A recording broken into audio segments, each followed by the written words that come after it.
Hello people YouTube, it is I, Super Mario Zilla, or you can call me Vinny, and today we are going to take a look at the amazing Yamaguchi Revoltech Venom.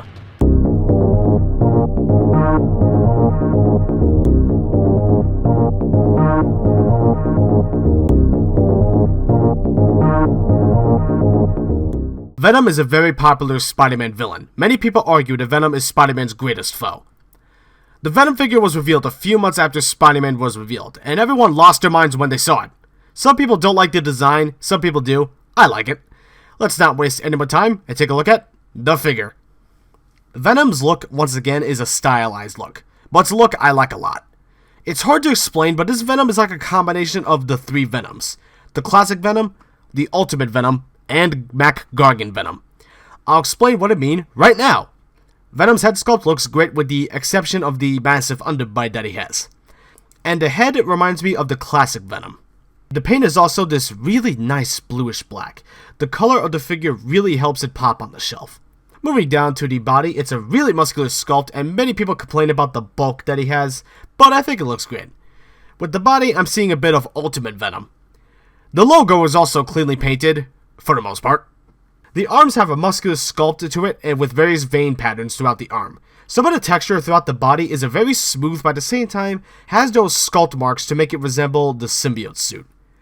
Moving down to the legs, once again it's a really muscular sculpt with various slime patterns and veins. The toes remind me of Mac Gargan Venom. So the sculpt on Venom, whether you like it or not, is up to you, but for me, I love it, as well as the paint. Articulation for Venom is kind of problematic in some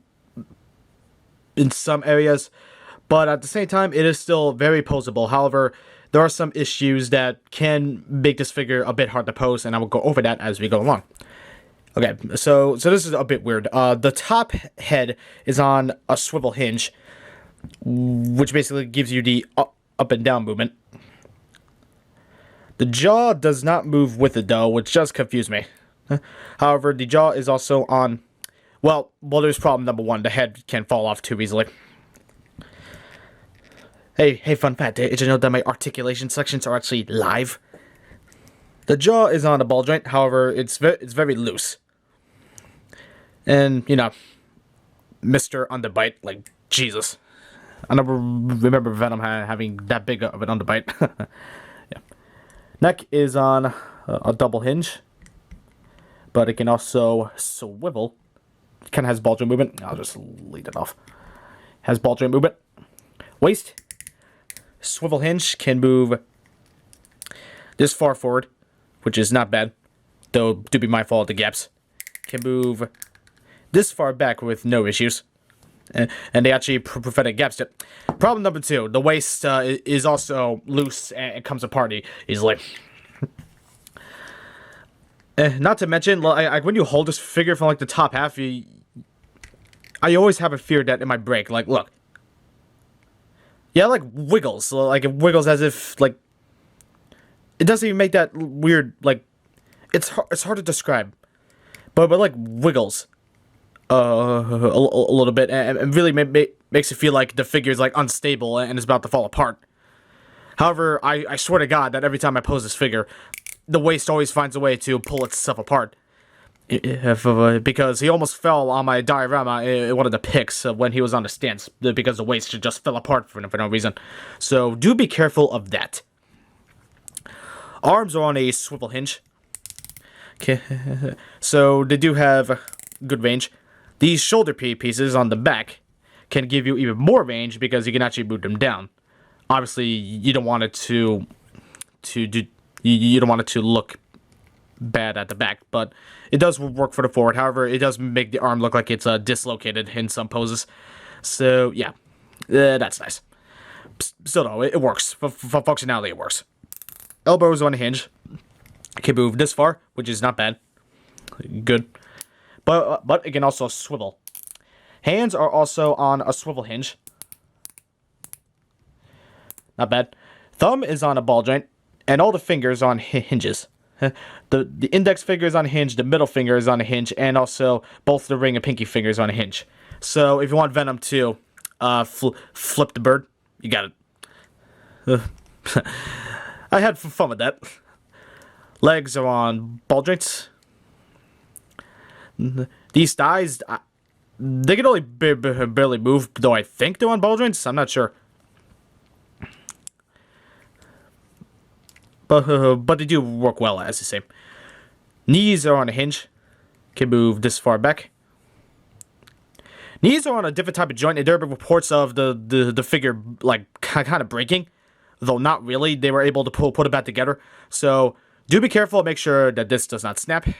And be careful with the leg and thigh areas, because they also feel like that they might snap too, because they have the same smooth movement as the knees. So, yeah, just be careful with this figure. You see what I mean? Ankles are on a hinge. They can also swivel, but there is also the ankle rocker. And toes are on a good hinge. They can't really move that far up, but they can move this far forward. So, articulation for Venom, it's not bad, though it is very problematic since the figure does tend to fall apart a lot from the head and also the waist, which gets kind of frustrating when you take photos, like I do, or just want to display him on the shelf, but only to see that just fell off for no reason. Just be careful when you pose this guy. The figure stands almost 7 inches tall. It's a pretty decent size for a Venom figure. Let's do some size comparisons. Here he is compared to the Marvel Legends Carnage and Wolverine. Here he is compared to the Marvel Legends Vulture and Spider-Man. Here he is compared to the SH Figuarts Black Panther and Ant-Man.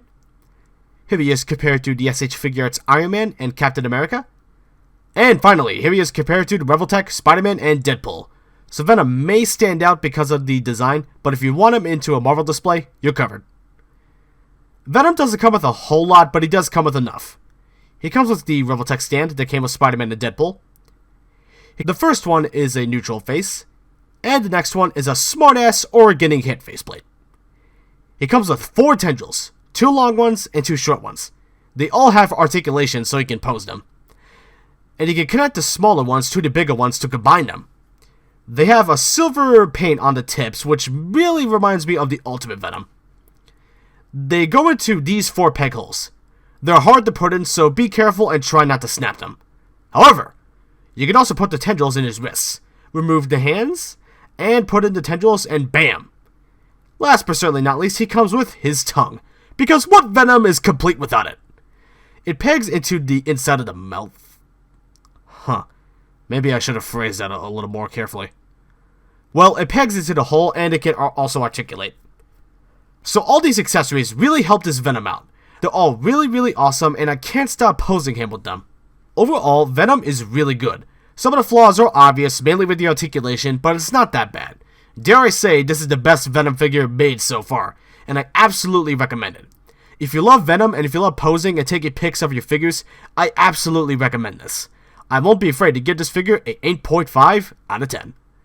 With that being said, I am Super Mariozilla, and I am out. Be sure to hit the like button, subscribe, and comment. I'll see you all in the next video. Peace out.